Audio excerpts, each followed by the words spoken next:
concentrar na exposição dos 4 primeiros versículos da nossa leitura, do 27 ao 30.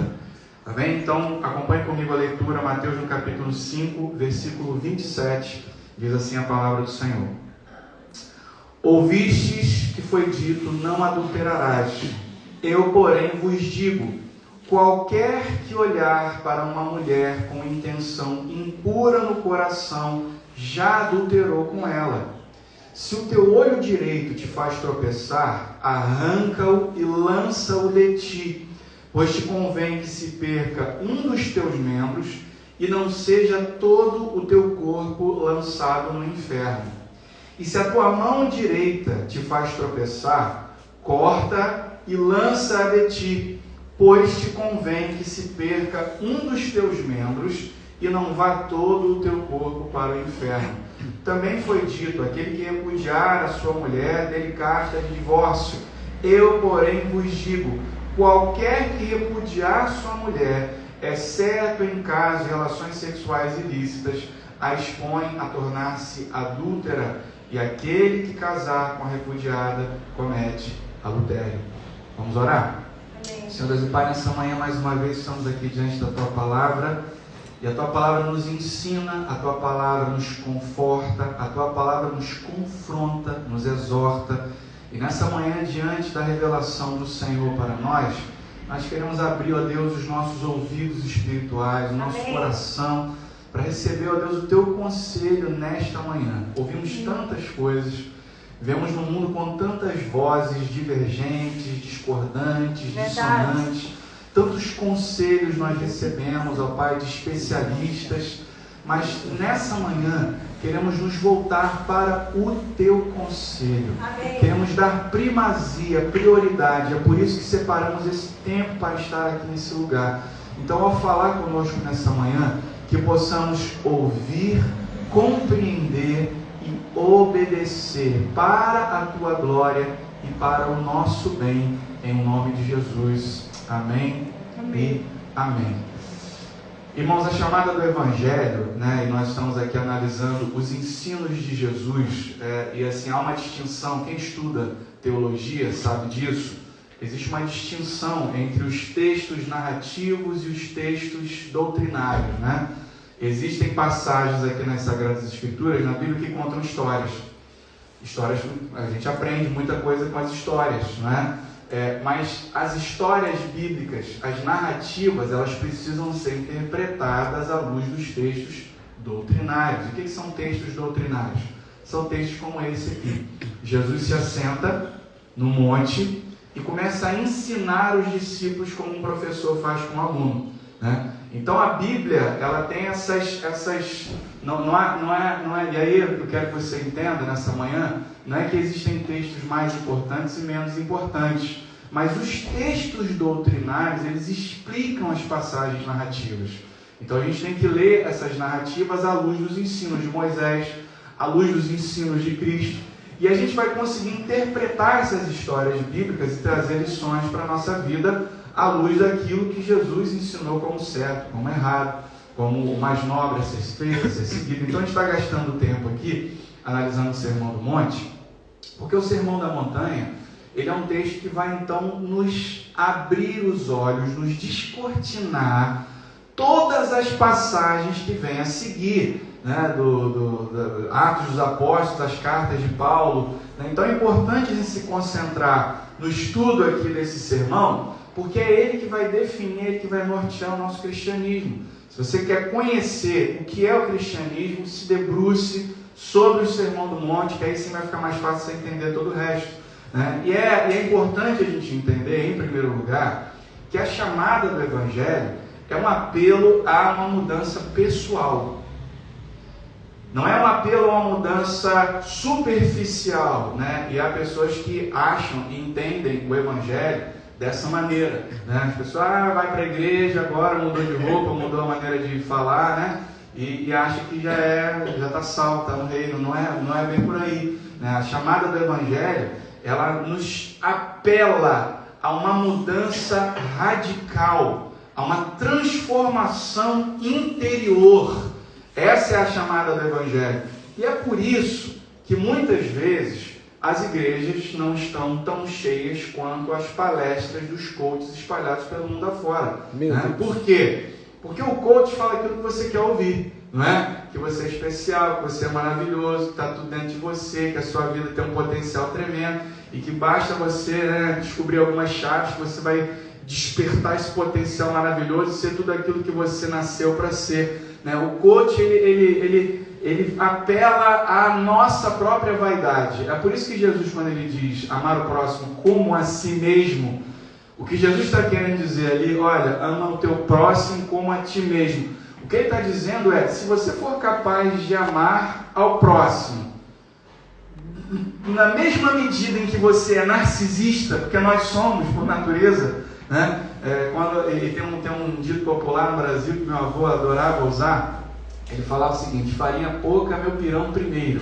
Né? Para fazer pirão, não sei se você sabe, é um prato típico indígena lá do Brasil, nasceu entre os índios, né? Eles misturavam lá, faziam um peixe cozido, tiravam um pouco do caldo, misturavam com farinha de mandioca e faziam algo parecido com o fungi, né? Que os africanos, os angolanos principalmente, comem muito, fungi. Então os índios faziam isso também, era uma papa, né? Então falou, farinha pouca, meu pirão primeiro. Então a primeira parte melhor para mim. Nós temos essa tendência de olhar primeiro para as nossas necessidades, primeiro para aquilo que eu preciso, para depois olhar para fora, olhar para o mundo, né? Então o que Jesus fala, o apelo de Jesus é que nós sejamos capazes de olhar para o outro, né? Com talvez o mesmo amor que nós olhamos para a nossa própria vida, mas nós somos tão concentrados em nós mesmos que quando aparece alguém falando, né, que nós somos maravilhosos e especiais, é claro que a gente quer ouvir esse tipo de mensagem, mas a mensagem do Evangelho é uma mensagem que nos confronta, é uma mensagem que nos exorta à mudança. O apelo de Cristo é o apelo a uma mudança ética, uma transformação de caráter, uma mudança nos nossos comportamentos e atitudes para que nós sejamos pessoas melhores. E quando você vai ler os evangelhos eles estão carregados dessa mensagem. Se você voltar um pouquinho aqui, deixa eu só voltar aqui numa pregação e começa aqui antes de Jesus, né? Vem alguém que se apresenta antes de Jesus para preparar o caminho do Senhor, e Jesus segue essa mesma tônica de João Batista, seu primo. João Batista, ele começa pregando o evangelho. Qual é a pregação de João Batista? A pregação de João Batista é: venham para cá porque vocês são maravilhosos, extraordinários, e Deus precisa de vocês para fazer algo grande. Não, a pregação de João Batista era a seguinte, capítulo 3 do Evangelho de Mateus.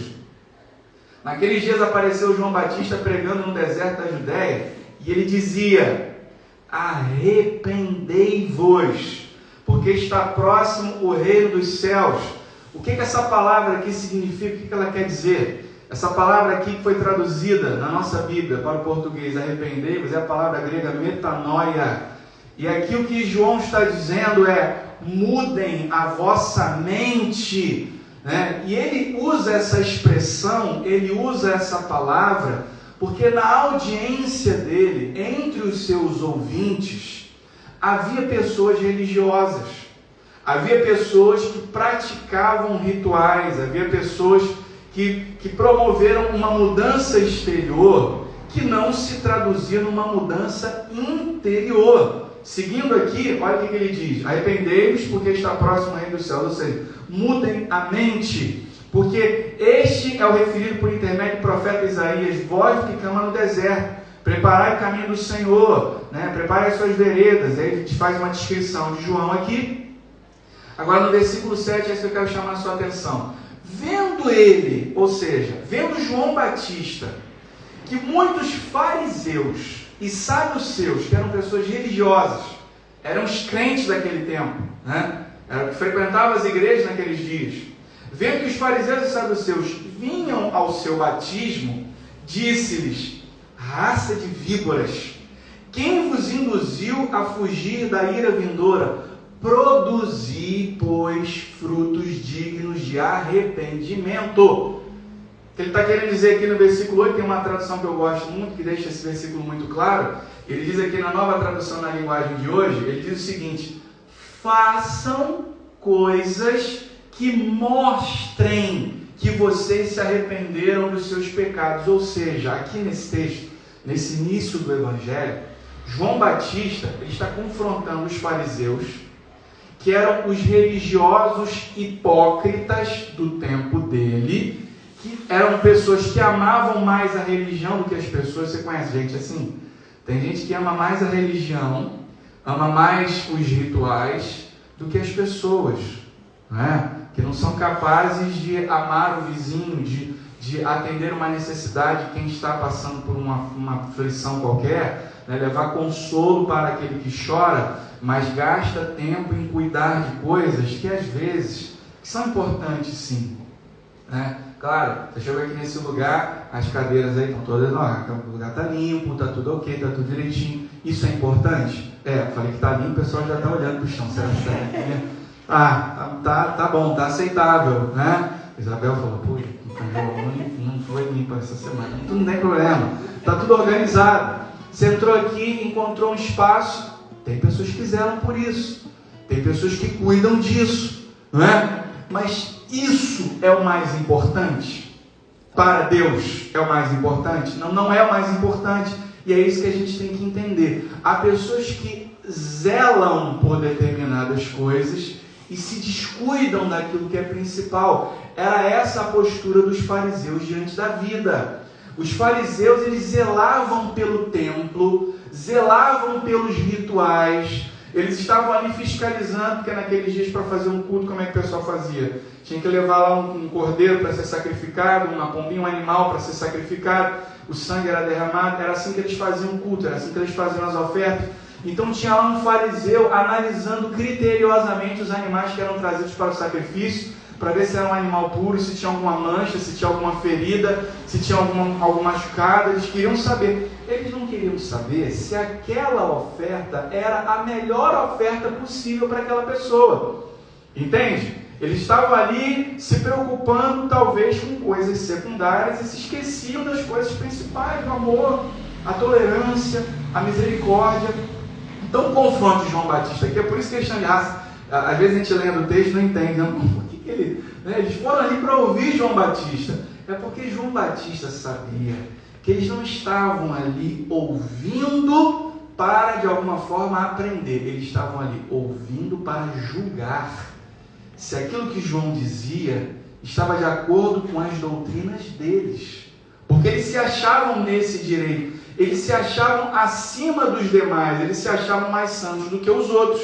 Então aqui esse apelo aqui ao arrependimento, à mudança, João Batista ali, ele começa a pregar o evangelho, e essa é a tônica que Jesus vai seguir, né? Arrependei-vos, que haja uma mudança interior, que vocês entendam o que é principal, o que é mais importante.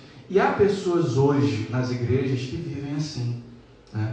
Se Jesus viesse hoje, como na sua primeira vinda, se João Batista viesse hoje, né, eu tenho certeza que ele não diria, ai de vós escribas e fariseus hipócritas. Talvez ele dissesse, ai de vós católicos e evangélicos hipócritas, ai de vós assembleianos e presbiterianos hipócritas, porque há hipocrisia dentro das igrejas, é claro, né? Há aqueles que se apegam aos rituais, aqueles que se apegam à forma, mas graças a Deus que não há só isso dentro das igrejas, né? Há pessoas sérias, há pessoas santas, há pessoas comprometidas com essa mudança interior. E um pastor que eu gosto muito de ouvir, o pastor Mark Driscoll, ele diz o seguinte, com relação a essa atitude, né, muitas vezes nociva, que há dentro de muitas comunidades. Ele diz o seguinte: você pode ter sido batizado na igreja, você pode ter sido criado na igreja, servido na igreja, você pode até ser que você tenha se casado na igreja, morrido na igreja, ter sido velado na igreja e ainda assim acordar no inferno, caso esteja meramente na igreja e não em Cristo. E é aqui que está a diferença, né? Há pessoas que estão meramente na igreja, não estão em Cristo. E o que significa estar em Cristo? O que significa viver em Cristo? Viver em Cristo é viver como Ele viveu. Viver em Cristo é obedecer os seus ensinos. Então há necessidade, quando eu comparo a minha vida com a vida de alguém, não tem que ser com a do vizinho, né? E a gente tem essa tendência, eu comparar com o meu vizinho, não é possível que eu não vá para o céu. Às vezes eu pergunto isso para pessoas, se você morresse hoje, agora eu pergunto isso para você, né? Isola, bate na madeira, João, que isso, não quero morrer hoje, né? Não estou falando que você vai morrer, não estou nem desejando isso, que isso aconteça, mas a gente sabe que essa é a única certeza que a gente tem na vida, né? Um dia a gente vai partir. E se você morresse hoje, você tem certeza de que você iria para o céu? Tem certeza que seria recebido por Deus? Aí tem pessoas que dizem assim, sim, eu tenho certeza, né? Por que você tem essa certeza? Comparando a minha vida com a do meu vizinho, né? Eu sou até melhor que ele, né? Meu vizinho aqui, na verdade, cada problema, e às vezes a gente sabe de coisas que acontecem na vizinhança, sabe ou não sabe? Aquelas histórias que às vezes não foi nem aquilo que aconteceu, né? Nem foi aquilo, mas aí chega a história, e fulano, filho de Beltrano, aí arrumou uma confusão. Aí eu olho para a minha vida e falo, ainda bem que eu não sou assim, né? Então, comparando a minha vida com a vida dele, poxa, eu estou até melhor, eu vou entrar no céu, né? Acontece que o parâmetro não é o nosso vizinho, o parâmetro é Jesus, né? Comparando a sua vida com a vida de Cristo.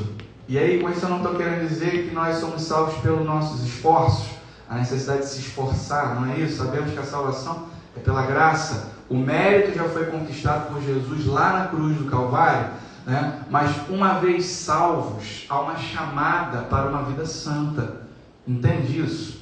Há uma chamada, se somos cristãos, o que significa dizer isso? Somos imitadores de Cristo. A gente está nessa jornada, nessa caminhada, olhando para Jesus, isso significa estar em Cristo.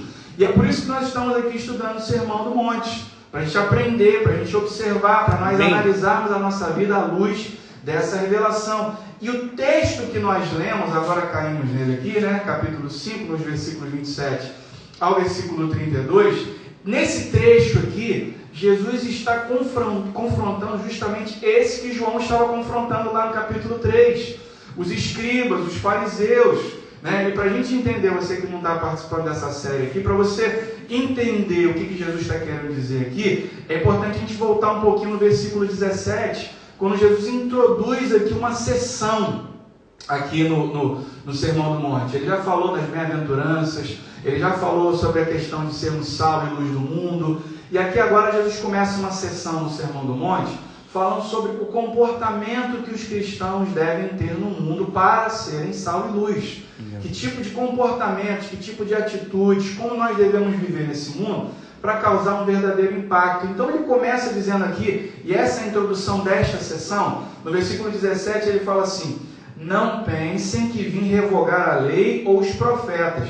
Não vim para revogar, vim para cumprir. Ele começa dizendo isso, porque a partir de agora, Jesus vai usar 6 exemplos do Antigo Testamento que eram usados pelos religiosos dos seus dias de forma distorcida. Havia uma distorção nos ensinos de Moisés e Jesus está aqui corrigindo essa distorção. Olha, se vocês querem ser meus verdadeiros discípulos, é importante que vocês compreendam a essência, o espírito por trás da letra, porque os fariseus, eles interpretam errado. Os fariseus, eles vivem essa vida hipócrita. Eles são hipócritas porque eles não conseguem entender além das palavras ditas por Moisés. Porque Moisés, ele disse algumas normas, algumas regras, mas na verdade havia um princípio mais profundo por trás daquilo que ele estava dizendo. Então aqui no versículo 17 ele começa, olha, não pensem que eu vim mudar nada, eu não vim mudar, eu estou aqui para explicar melhor para vocês. Aí no versículo 20 ele fala, porque vos digo que se a vossa justiça não excederem muito a dos escribas e fariseus, jamais entrarei no reino dos céus. Então Jesus está dizendo aqui, a justiça de vocês tem que exceder dos fariseus, por quê? Porque a justiça dos fariseus, ela é aparente.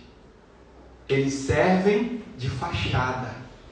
Eles servem para serem aplaudidos pelos homens. A justiça de vocês tem que ser diferente, porque caráter é aquilo que a gente mostra quando a gente está sozinho ali, ó, sem ninguém nos vendo, né? Caráter, os fariseus, eles servem apenas, eles são santos na frente dos outros, mas lá na casa deles, onde ninguém vê, eles não têm essa mesma santidade. E é isso que Jesus está dizendo. se a justiça de vocês não exceder a dos fariseus, se não houver uma transformação interior, vocês são tão hipócritas quanto eles. E aí então ele começa falando aqui, né? A briga então de Jesus aqui não era com Moisés, não era com a lei, era com essa interpretação bíblica errada. E como nós dissemos na semana passada, os fariseus eles distorciam os ensinamentos, assim como há religiosos hipócritas hoje que distorcem os ensinos de Jesus. Os fariseus, como eu falei, eles cumpriam os rituais, eles faziam sacrifícios, eles se vestiam de uma determinada maneira que demonstrava santidade, até o vocabulário deles era diferente. Existe um crentez, existe uma forma, e eu bato nisso, né? Eu bato nisso porque existem pessoas que acham que adotando uma forma diferente de falar, né, vão ser reconhecidas como crentes, mas não adianta você mudar a forma se não mudar o interior. Se não mudou o coração, não adianta de nada. E há pessoas hoje assim. Há pessoas hoje igualzinhos os fariseus. Vão à missa, vão ao culto toda semana. Aquela pessoa que não sai da igreja. Aquela pessoa, né, que reza muito, que faz muitas orações, está sempre em oração. Né? São pessoas que fazem até sacrifício em nome da fé. Né? Eu falei sobre isso na semana passada. Fazem peregrinações a Fátima, fazem jejuns, fazem, né, uma série de sacrifícios, cumprem as regras, a regra da sua tradição religiosa, né? Elas cumprem os sacramentos, é batizado, é crismado, participa da Santa Ceia, né? Foi batizado nas águas, a pessoa ela vai dando um tique, né? Tique, então estou dentro, né? Então, o meu patrão ele costumava dizer isso, não são 10 mandamentos? Se eu obedecer 7, estou na média, passo. Né? Esse é o pensamento do fariseu, do religioso, né? São pessoas que fazem tudo isso porque são coisas aparentes, mas são pessoas que negligenciam os princípios centrais do cristianismo, o amor ao próximo, negligenciam o perdão.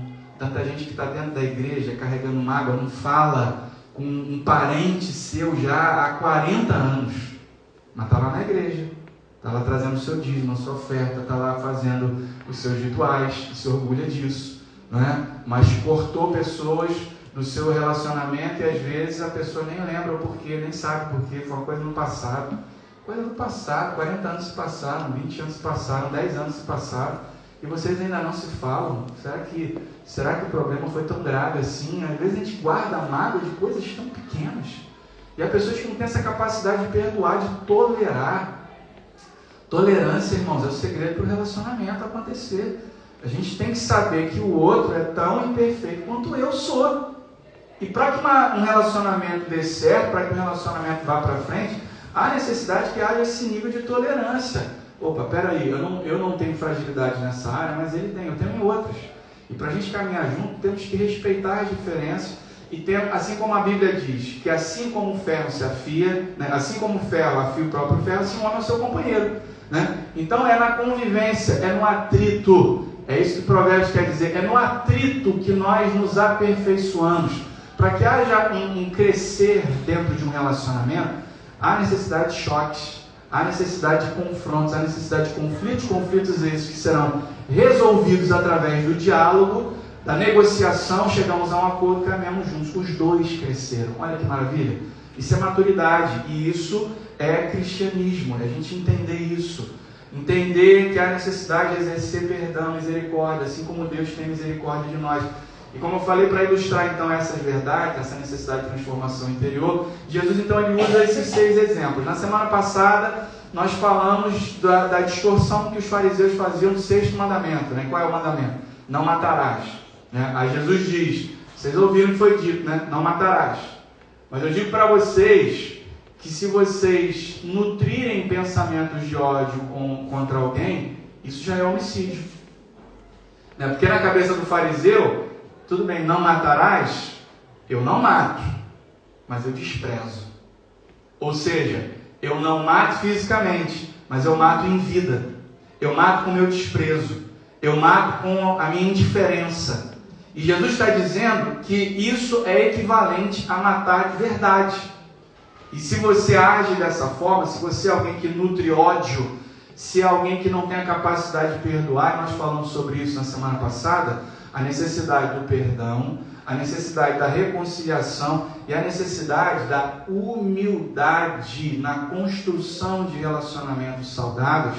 E foi isso que Jesus disse: olha, você fariseu, é hipócrita, você diz que, não, eu não mato, então não tem problema nenhum, mas eu odeio o próximo, então você está errado, está cometendo um crime de homicídio contra aquela pessoa, e um crime até pior, porque além de prejudicar aquela pessoa, prejudica você, isso te limita, né? Eu não falo com fulano vai estar naquela festa, se ele vai eu não vou. Você está se limitando, você está sendo mal prejudicado, você não está percebendo isso. E é isso que Jesus disse para nós, né? E se há coisas que nós extraímos da semana passada, você ouviu tudo que foi dito na semana passada, há duas coisas que eu quero que você grave, tá bom? Se você esqueceu, se você estava dormindo na hora da pregação, acorda agora, estava dormindo, acorda, e guarda isso, duas coisas importantes que foram ditas na semana passada. Quando existe uma desavença, não importa quem tem razão, o importante é resolver a questão. Jesus disse isso. Olha, alguém tem um problema com você está trazendo a sua oferta até o altar e lembrou de alguém que tem um conflito contra você, mais importante do que o ritual, mais importante do que dar a sua oferta, é se reconciliar com aquela pessoa. Isso é mais importante, porque pessoas são mais importantes do que as coisas. É isso que Jesus está dizendo. Então, há um problema, há uma dificuldade, então não importa quem tem razão. A gente às vezes briga, né, para ter razão, não é? A gente às vezes se debate por questões tão pequenas e perde pessoas, só porque eu não quero dar o braço a torcer. E o que Jesus está dizendo aqui é que não, a gente para construir, não importa quem tem razão, quem não tem, vai lá e resolve o assunto.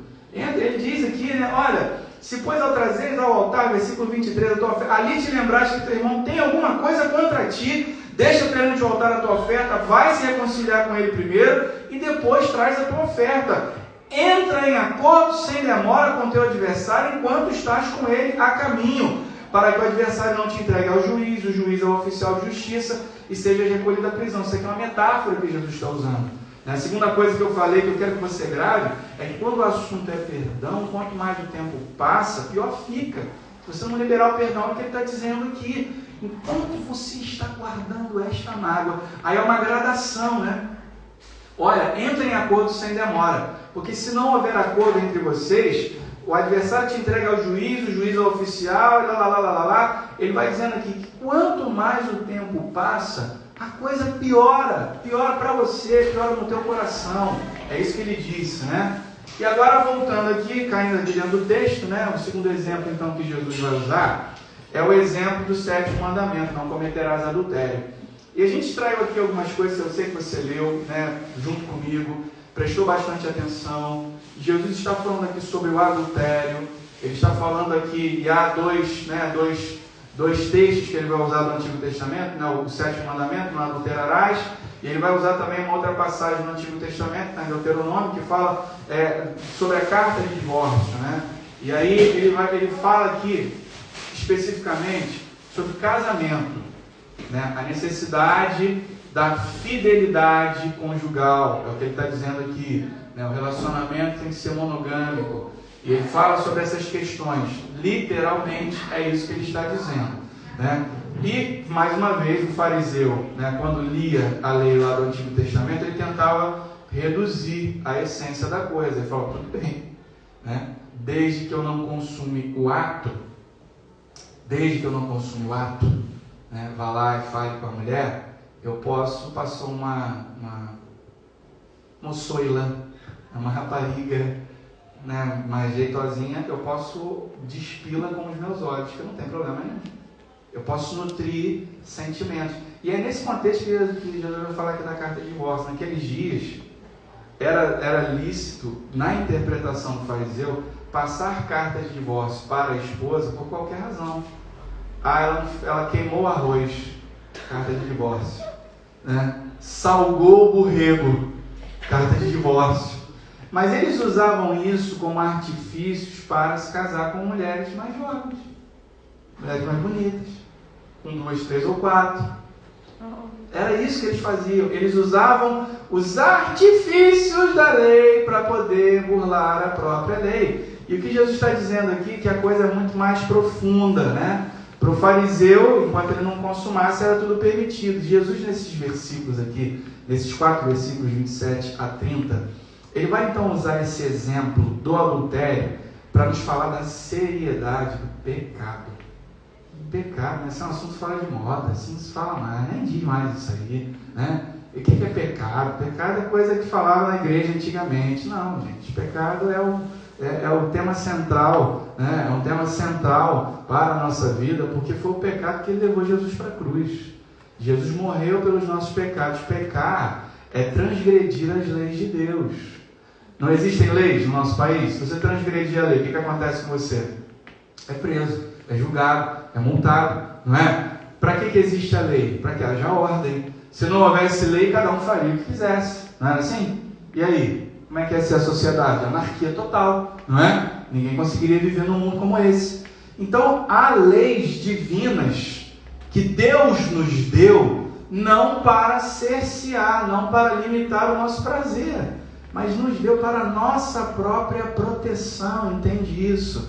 As leis de Deus não são, né, uma cerca que nos impede de gozar e aproveitar o melhor da vida. Na verdade, são barreiras de proteção para que eu não caia no abismo, para que eu não caia no precipício, para que eu não estrague a minha vida. Então, quando eu leio a lei de Deus e vivo consoante a sua palavra, eu vou experimentar verdadeira alegria, verdadeira felicidade.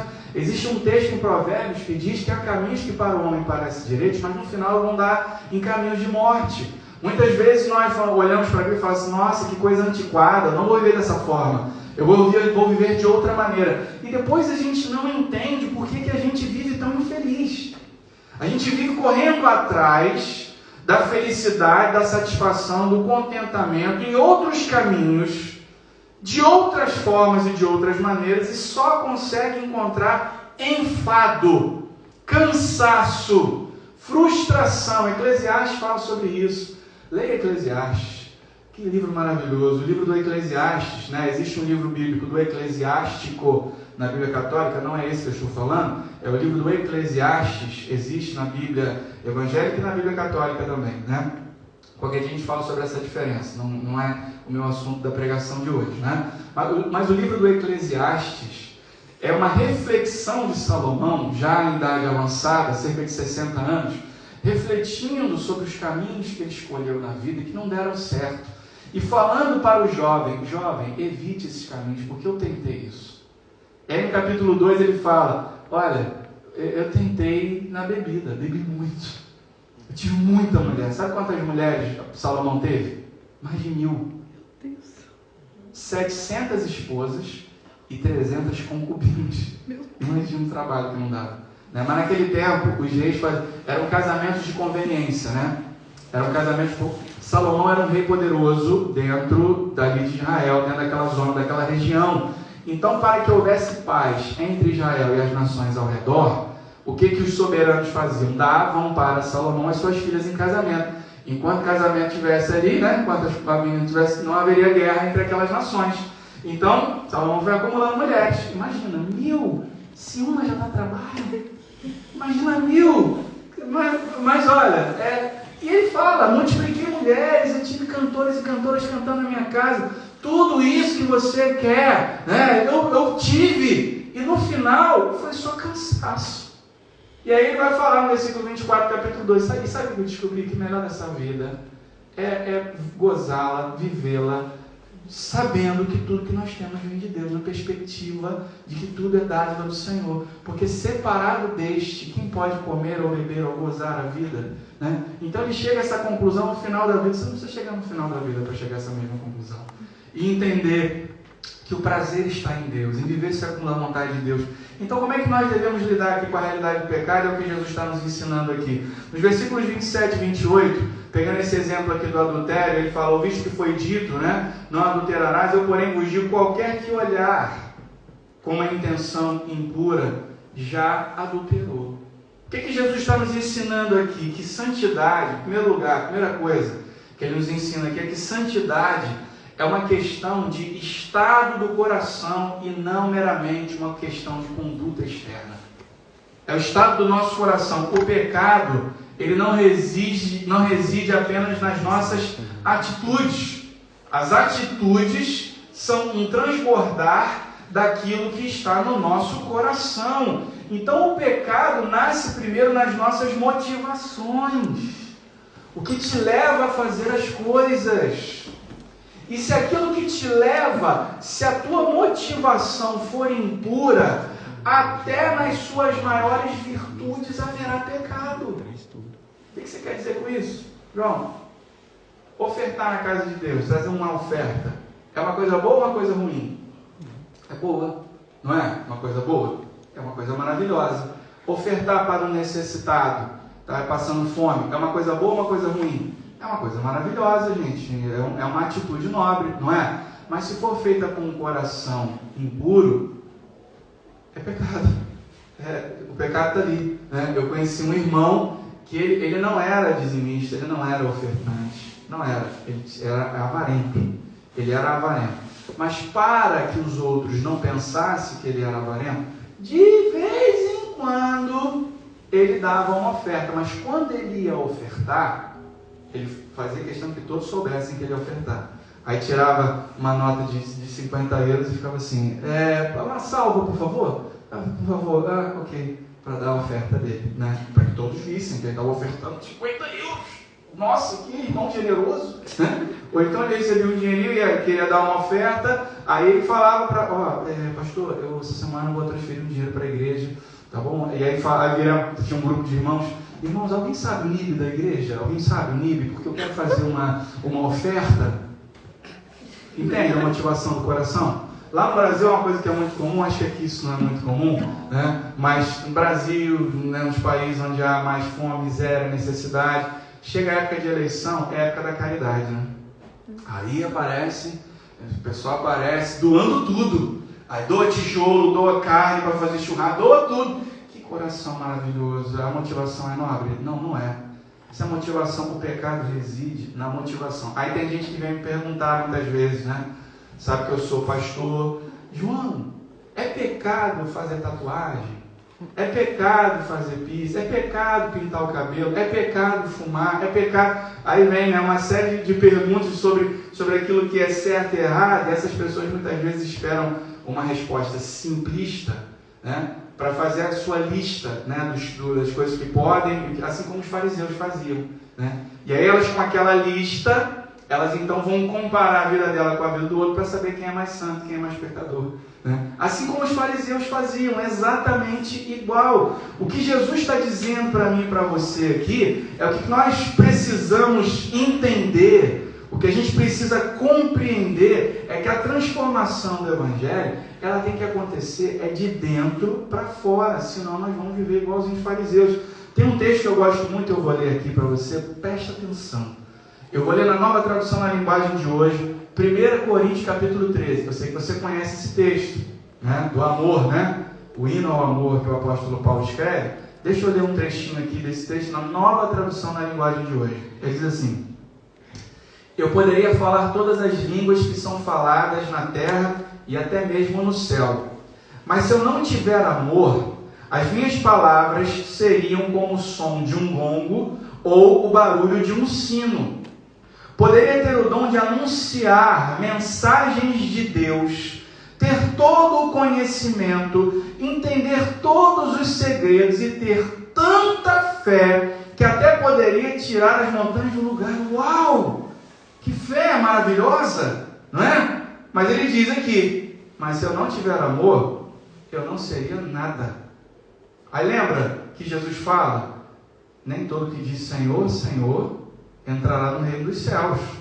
Porque naquele dia, vão se aproximar de mim alguns que vão falar assim, mas mestre, eu profetizei em teu nome, eu curei enfermos no teu nome, eu expulsei demônios no teu nome, mas eu vou dizer para eles, mas eu jamais vos conheci, apartai-vos de mim para o fogo eterno. Você pode ter feito coisas em meu nome, mas eu não te conheço, porque você nunca foi meu discípulo, porque você nunca esteve, você pode ter estado na igreja, mas não éramos amigos, não havia entre nós uma relação de afeto, de amor, de discipulado. Você usava o meu nome, e o meu nome tem poder. Você fez todas essas coisas, mas não foi você que fez, foi o meu nome, o poder do nome de Jesus. E há poder no nome de Jesus. Há poder para curar enfermos, há poder para expulsar demônios, há poder para fazer coisas extraordinárias. E é o que Paulo está dizendo aqui. Amém. Você pode ter tamanha fé a ponto de transportar montanhas, mas se não tiver amor, de nada adiantou, valeu de nada. E no versículo 13 ele fala aqui, de Coríntios 13, né? E eu poderia dar tudo, olha isso, poderia dar tudo o que tenho, e até mesmo entregar o meu próprio corpo para ser queimado. Posso me entregar ao martírio, posso ser um doador maravilhoso para fazer obras de caridade, mas se eu não tivesse amor, isso não valeria de nada. O que Paulo está dizendo aqui é que sem a motivação certa, tudo de religioso que você possa fazer não tem valor nenhum. E o que Jesus está dizendo para nós é exatamente isso. Ele está dizendo para mim e para você que, olha, as intenções são talvez mais importantes do que as atitudes. Porque se você tiver intenções puras, intenções santas, intenções nobres, você corre até o risco de errar, até o risco de falhar, até o risco de fazer aquilo que, por falta de conhecimento, por falta de entendimento, mas você quis acertar, você quis fazer o bem, você quis fazer aquilo que é nobre, aquilo que você sabe que é correto. Então, primeiro, há necessidade de uma transformação interior. A transformação meramente aparente não tem valor diante de Deus. É isso que ele está dizendo aqui. É claro que uma transformação interior produzirá, né? Vai florescer, vai brotar de nós coisas boas, atitudes nobres e atitudes santas. É isso que Jesus está nos ensinando aqui. A segunda coisa, com relação ao pecado, ele está dizendo para nós aqui, quando o assunto é pecado, eu e você temos que ser radicais. Não tem essa de, mas Deus entende, né? Deus entende. É uma fraqueza que eu tenho. Olha o que Jesus diz aqui. Se o teu olho direito te faz tropeçar, o que ele fala? Se o teu olho direito te faz tropeçar, Deus entende, não tem problema nenhum. É isso que ele fala no texto? Não. Se teu olho direito te faz tropeçar, arranca-o e lança-o de ti. E aqui no versículo 30, se a tua mão direita te faz tropeçar, corta e lança de ti. Como é que a gente tem que interpretar esses versículos aqui? Isso é literal? É literal? Claro que não é literal, né? Jesus aqui está usando uma figura de estilo, está sendo hiperbólico aqui, né? Ele está usando exagero para dizer da importância, da seriedade, da radicalidade com que nós devemos tratar os assuntos que ofendem a Deus e que nos fazem mal, né? Houve um jovem lá no Brasil que, lendo esse texto aqui, ele era recém-convertido, ele tinha muitos problemas, né, com a sua vida sexual. O que ele fez? Cortou. A sério. Cortou o próprio membro. Foi levado para o hospital, foi um problema sério. Entendeu, né, de forma equivocada, entendeu ali ao pé da letra. Mas o que Jesus está dizendo aqui? Naqueles dias a mão direita e o olho direito eram consideradas as partes mais importantes do corpo. O olho direito e a mão direita eram as partes mais importantes. Então o que Jesus está querendo dizer para mim e para você aqui? Que se nós quisermos ser discípulos fiéis, nós temos que ter a capacidade de eliminar das nossas vidas aquelas coisas que, embora sejam às vezes importantes para nós, são fontes de tentação, são coisas que nos fazem cair, são coisas que nos levam para longe da lei de Deus. Eu conheci um casal no Brasil, né, muito amigos, são amigos queridos até hoje, e conhecer a história deles é a prova viva de que Deus honra as atitudes de fé. Era um casal que lá no Brasil, eles trabalhavam num setor, num órgão público, né, e trabalhando nesse órgão público, havia muita corrupção ali, dentro daquele órgão, dentro daquele setor, e a esposa, né, desse casal, ela participava daquela corrupção que acontecia. E a maior parte dos rendimentos familiares deles eram advindos dessa fonte, da corrupção, do dinheiro que ela recebia para poder fazer lá os cambalachos dela, lá, as falcatruas que ela fazia. Só que esse casal teve um encontro com Cristo. Foram confrontados com essa situação. Não dá mais para a gente viver assim. O que eles tiveram que fazer? Pedir exoneração das suas funções públicas, porque eles não conseguiam mais sair daquelas... Eles estavam tão envolvidos naquilo que não bastava dizer assim, nós não vamos mais participar. Eles estavam tão implicados naquela situação que eles sabiam quais seriam as consequências. Pediram exoneração. E dali, eles sabiam que iam enfrentar dificuldades financeiras. Mas por que eles tomaram essa decisão? Porque foram confrontados pela verdade do Evangelho. Eles não podiam falar assim, mas Deus entende. Ele entende que a gente tem que pagar a escola dos nossos filhos. Entende que a gente tem que... Eles entenderam que tem que cortar a mão direita, tem que arrancar o olho quando aquilo, apesar de ser importante, é fonte de tentação, é errado. A gente sabe que aquilo é errado, tem que cortar. E eles cortaram. Passaram por muitas dificuldades sem reclamar em momento algum. Porque eles sabiam que tudo que eles tinham construído, patrimônio, se eles tivessem que perder patrimônio, eles estavam dispostos a perder patrimônio, porque eles sabiam que aquilo tinha sido fruto de coisas erradas que eles fizeram.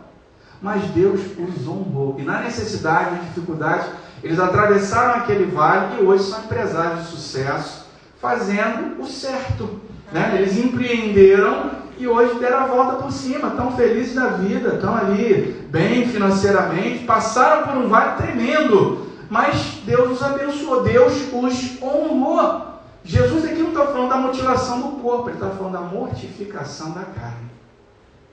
Mortificação da carne. É o que Paulo ele fala também lá em Coríntios, capítulo 9, no versículo 27, né? E aí deixa eu ler só esse versículo para você. Ele diz assim, né? Depois que Paulo fala aqui de algumas coisas, de correr a corrida da fé, né? Ele faz uma comparação com os atletas se esforçam, os atletas se dominam, os atletas fazem uma dieta para conseguir ganhar as competições. Eu não estou participando de uma competição de atletismo, eu estou participando da corrida da fé. Eu quero agradar a Deus, eu quero que a minha vida cause impacto, eu quero ser sal e luz. E aí ele fala, por isso, versículo 27, esmurro o meu corpo e reduzo a escravidão, para que tendo pregado a outros, não venha eu mesmo a ser desqualificado.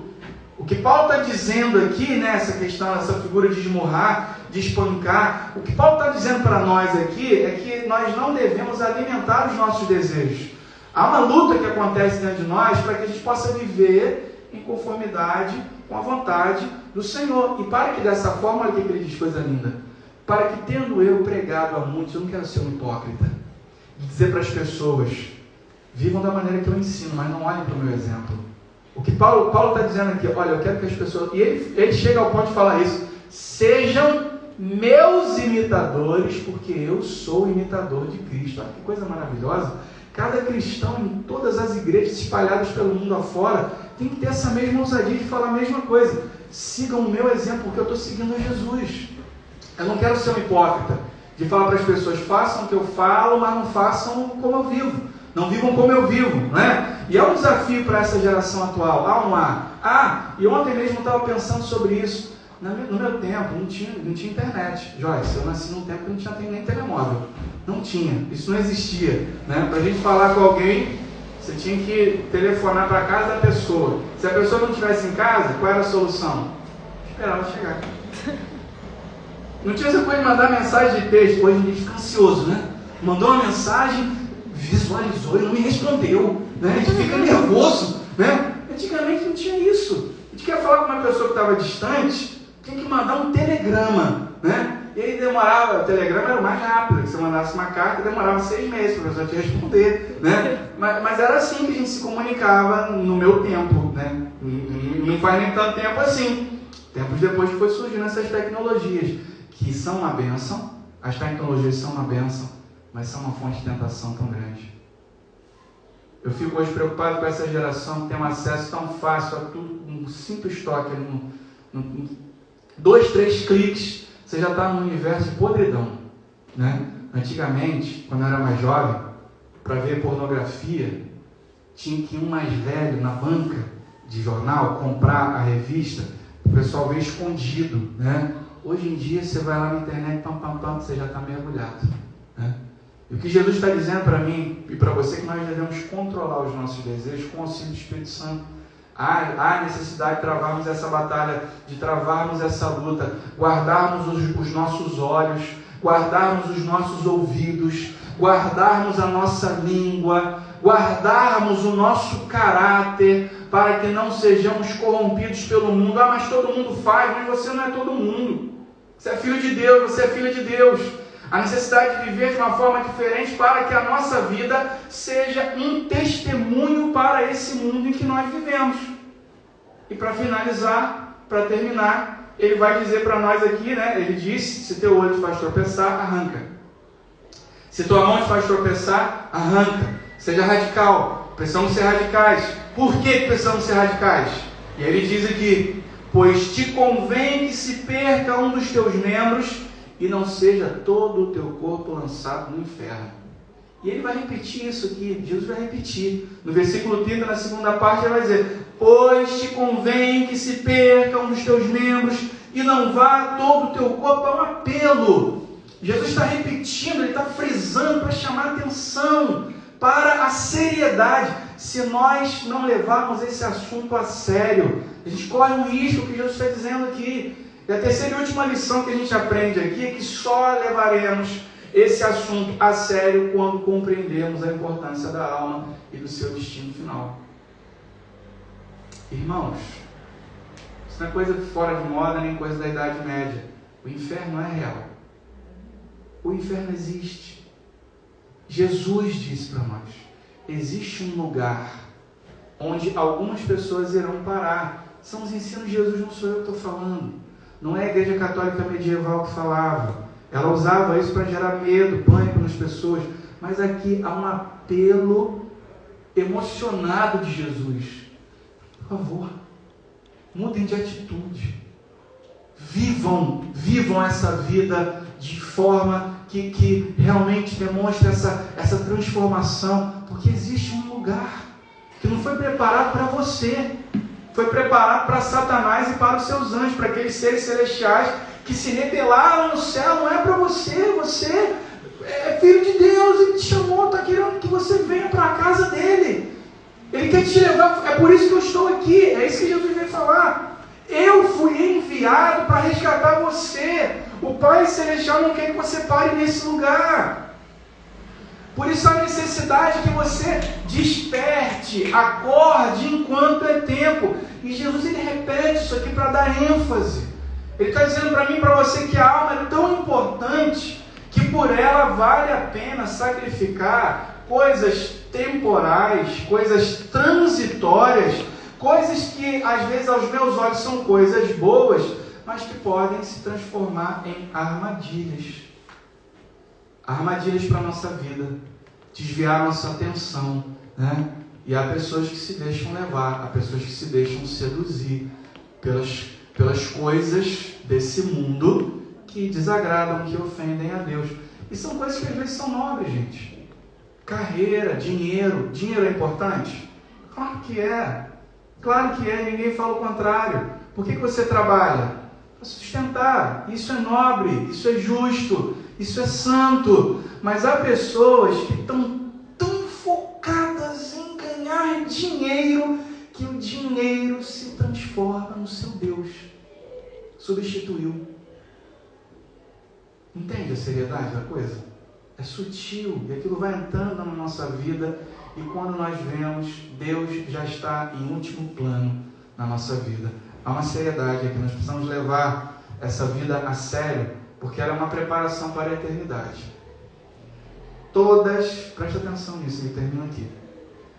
Todas as escolhas que você faz nessa vida trazem repercussões para a eternidade. Todas. Que escolhas que você está fazendo? As escolhas que você faz hoje, para onde elas estão te levando? Que você nessa manhã escolha os caminhos que te aproximem de Deus. Amém? Vamos ficar em pé e vamos orar.